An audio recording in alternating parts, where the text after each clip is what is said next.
The government or public sector is a hugely important part of any society and its economy. In this video, we discuss the role and nature of auditing in the public sector.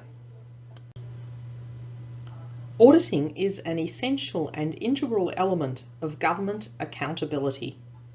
The general public, taxpayers, as well as special interest groups, public servants and members of Parliament are interested in whether publicly owned resources are being used in compliance with legislation and regulations for the purposes for which they were intended and with some acceptable level of economy, efficiency and effectiveness.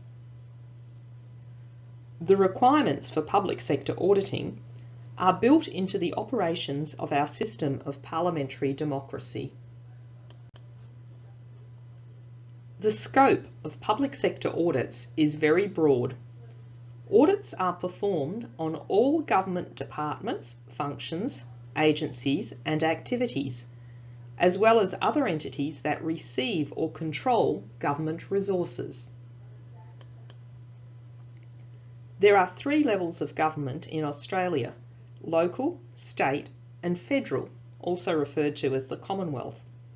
All levels of government are subject to audit. In Australia, an accrual-based system of accounting is used, which is identical to that used in the private sector.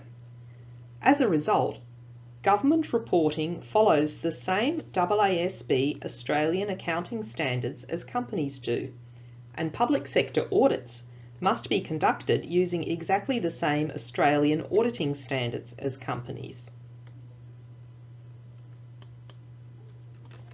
There are three main types of public sector audits.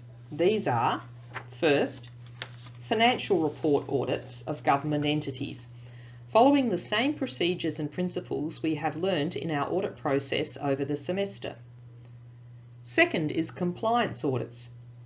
This is auditing for compliance with specific acts of Parliament and regulations which govern the operations of a public sector entity. Last are performance audits for efficiency and effectiveness, as covered in the preceding video. This slide shows some examples of some recent performance reports tabled in Federal Parliament by the Australian Auditor-General. It demonstrates the extremely wide scope of public sector auditing and the wide variety of government activities that are subject to audit. Several of these are audits evaluating the processes in competitive tenders for contracts for such things as building submarines, providing air traffic control services, and replacing Australia's Antarctic icebreaker ship. The last item on the list refers to the campaign, known as the Ideas Boom, run by the Prime Minister in 2016 on innovation in the context of the federal election. The Auditor-General's recent report, with his verdict on the program, may be summarised in the graphic on the right.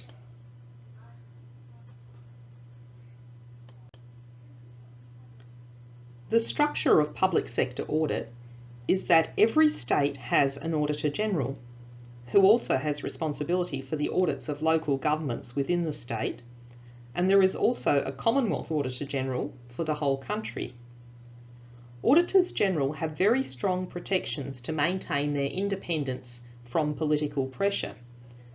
They are appointed as an independent officer of Parliament for a 10-year non-renewable term. They report back to Parliament, tabling their audit reports, ultimately reporting to the Australian people. The Commonwealth Auditor-General is based in Canberra and is the head of the Australian National Audit Office, ANAO, while in the state of Victoria, VAGO, or the Victorian Auditor-General's Office, is located here in Melbourne, close to State Parliament. This concludes our coverage of public sector auditing.